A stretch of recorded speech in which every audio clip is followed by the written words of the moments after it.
আসসালামু আলাইকুম সুধী দর্শক, আজ কুচানো চিংড়ি দিয়ে কুমড়ার ঝোল করব বা কুমড়া দিয়ে কুচানো চিংড়ির ঝোল করব, যে যেটা বলে যেভাবে বলেন। তো দেখতেই পাচ্ছেন কতটা লোভনীয় হয়েছে। খুবই অল্প মশলায় অল্প তেলে এবং খুবই সহজভাবে এটা করব। যারা করেছেন তারা তো জানেনি, আর যারা নতুন তাদেরকে অবশ্যই বলবো একবার হলেও ট্রাই করবেন। আশা করি নিরাশ হবেন না। অসম্ভব ভালো হয়, খুবই সাধারণ রেসিপি, তো খেতে অসাধারণ হয়, এটা আমি আপনাদের বলতে পারি। তো জাস্ট ট্রাই করলে বুঝতে পারবেন কথায় আর কাজে কতটুকু আমার মিল আছে। তা আশা করি একবার হলেও ট্রাই করবেন। তো কথা না বাড়িয়ে চলুন আমরা মূল ভিডিওতে চলে যাই। মিষ্টি কুমড়ার ঝোল করব আজ চিংড়ি দিয়ে। তা আমরা তো এটাকে মিষ্টি কুমড়াই বলি, আর একটু লম্বাটি যেগুলো ওগুলোকে আমরা জালি কুমড়া বলি। একদম পাকা মিষ্টি কুমড়া, কচি মিষ্টি কুমড়া এক ধরনের টেস্ট, আর এই ধরনের পাকা মিষ্টি কুমড়া আরেক ধরনের টেস্ট। দেখতেই পাচ্ছেন একদম পাকা মিষ্টি কুমড়াটা। তো চলুন এটাকে কেটে ছেটে ধুয়ে নেই।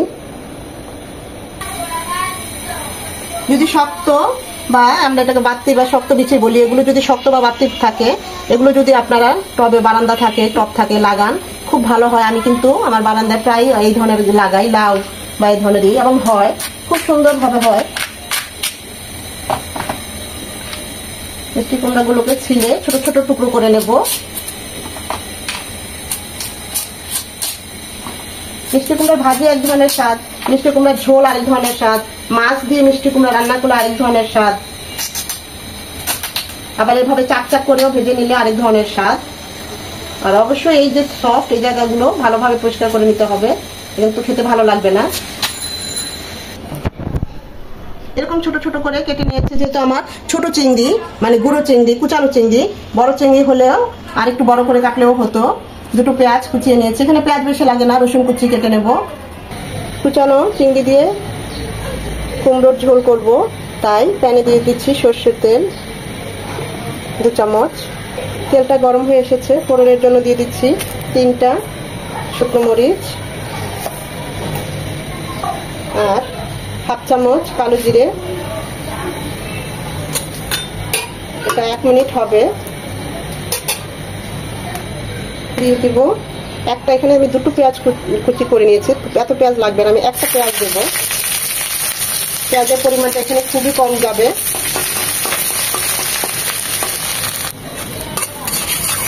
পেঁয়াজটা নরম হয়ে এসেছে, এখন দিয়ে দিচ্ছি 1/2 চামচ আদা, 1/2 চামচ রসুন পেস্ট। এখানে 1 চামচ আদা রসুনের পেস্ট, এটাকে 1 মিনিট ভেজে নেবো যেন আদা ভাজালে গন্ধটা চলে যায়। আদা রসুনটাকে ভেজে নেওয়ার পর এখানে সব 1/2 চামচ করে আছে। এখানে মশলা খুবই কম যাবে, ঝোলটা পাতলা হবে। 1/2 চামচ হলুদ গুঁড়ো, মরিচ গুঁড়ো আর 1/2 চামচ ভাজা জিরে গুঁড়ো। মশলাগুলো পানি দিয়ে গুলিয়ে দেবো, কাটা মশলা টেস্ট আসে। এখন খুব ভালোভাবে মশলাগুলো কষিয়ে নেব। মশলাগুলো কষাতে কষাতে দেখাচ্ছি, এখানে আমি কুচানো চিংড়ি নিয়েছি, একদম কুচানো না, আবার জাস্ট এটাই সবচেয়ে বড় পেয়েছি।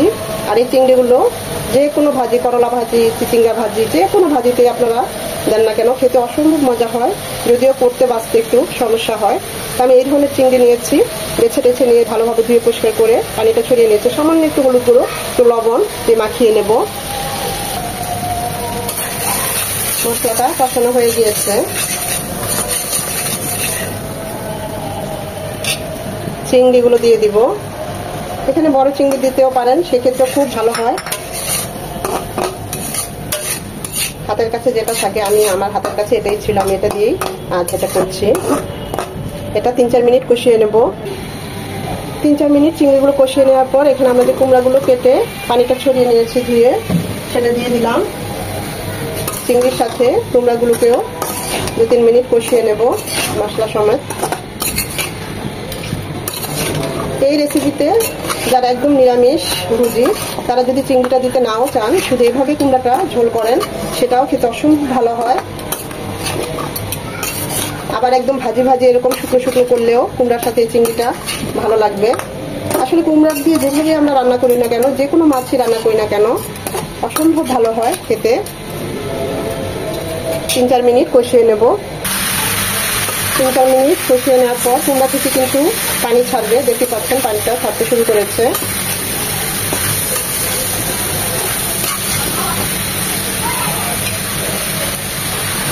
এই পর্যায়ে দিয়ে দিব ফুটানো পানি 2 কাপ। যেহেতু ঝোল করব তাই আমি পানির পরিমাণটা একটু বেশিই দিলাম। আবার কুমড়া থেকেও কিছুটা পানি ছাড়বে। দিয়ে দিব স্বাদ মতো লবণ, 4টা কাঁচা পাকা মরিচ ফ্লেভার বের হওয়ার জন্য। এটা বেশি ঝাল হয় না কুমড়া রেসিপি বা তরকারিতে, কোনো এগুলো একটু মিষ্টি মিষ্টি থাকে। এমনি কুমড়ো কিছু কিছু কুমড়া দেখবেন একটু মিষ্টি মিষ্টি থাকে, তো এটা এই অরিজিনাল মিষ্টিটাই যথেষ্ট।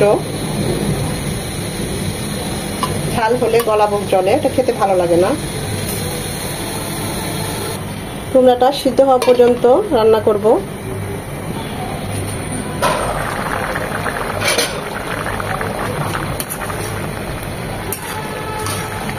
কুমড়াগুলো 80% সিদ্ধ হয়ে গিয়েছে। দেখেছেন কুমড়া থেকে পানিটা ছেড়েছে। যারা মিষ্টি পছন্দ করেন এখানে 1 চামচ চিনি দিতে পারেন, কিন্তু আমার এই কুমড়াটা এমনিতেই মিষ্টি, তাই আমি চিনি দেব না। এটা এমনিতেই খুব ভালো লাগবে। এখন আর ঢাকবো না, আর একটু যে 3-4 মিনিট সেদ্ধ হবে এভাবেই না ঢেকে পানিটা আর একটু টানিয়ে নেব। ওই চুলায় কুমড়াটা হচ্ছে, এখানে বাগারের জন্য দিয়ে দিচ্ছি সামান্য 1 চামচ সরষের তেল, 2 চামচ রসুন কুচি। একদম লাল লাল হবে, ভাজা ভাজা হবে। যারা বাগারের ঝামেলায় যেতে চান না তারা ওই যে যখন আমি ফোড়নটা দিয়েছি কালো জিরার পেঁয়াজ কুচি দিয়েছি তখন চাইলে রসুন কুচিটা দিয়ে দিতে পারেন। তবে কষ্ট না করলে টেস্ট মেলে না, একটা কথা আছে।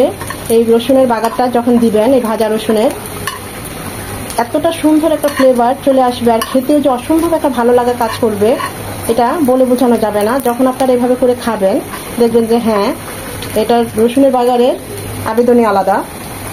একদম লাল লাল হবে। খেয়াল রাখতে হবে যেন পুড়ে না যায়, তাহলে কিন্তু সমস্ত কষ্ট একদম হাওয়া হয়ে যাবে, রান্নার কোনো টেস্টই পাবেন না। রান্নার কিন্তু 2টা শর্ত, একটা পুড়ে যাওয়া যাবে না, আর একটা রান্নার আশেপাশে বা রান্নার সব কিছু পরিষ্কার পরিচ্ছন্ন হতে হবে। এই দুটো জিনিস অবশ্যই খেয়াল রাখতে হবে। যদিও কাজের ঝামেলা অনেক সময় পুড়ে যায় আমাদের হাতেই, তারপর এটা খেয়াল করেই কাজটা করতে হবে।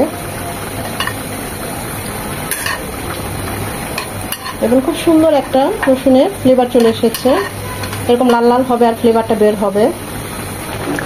এই চুলা চলে এসেছি, এখন রসুনের বাগারটা এখানে দিয়ে দেবো।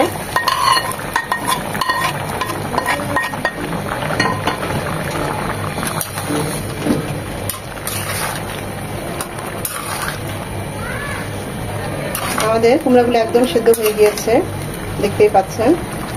ঝোলটাও ঠিক আছে, আমি তো এই ঝোলটাই রাখবো।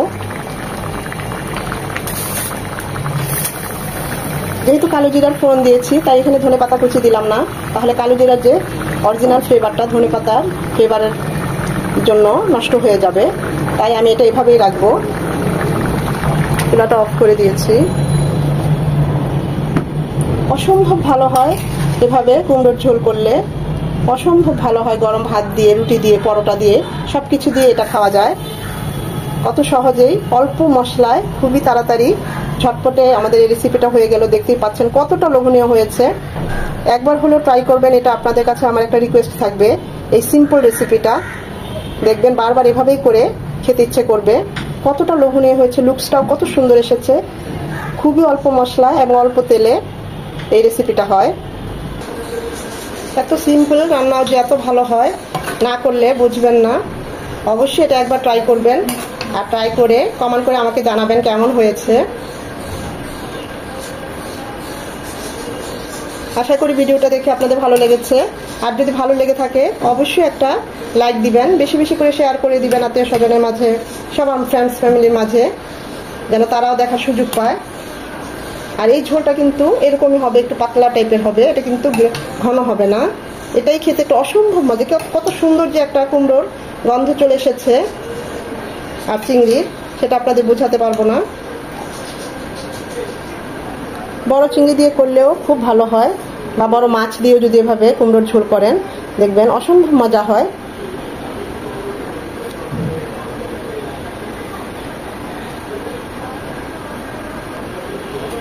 এখনো যারা আমার চ্যানেলটা সাবস্ক্রাইব করেন নাই অবশ্যই চ্যানেলটা সাবস্ক্রাইব করে পাশে থাকবেন, যেন এরকম নতুন নতুন মজার মজার সহজ রেসিপি নিয়ে আপনাদের সামনে পুনরায় আসতে পারি।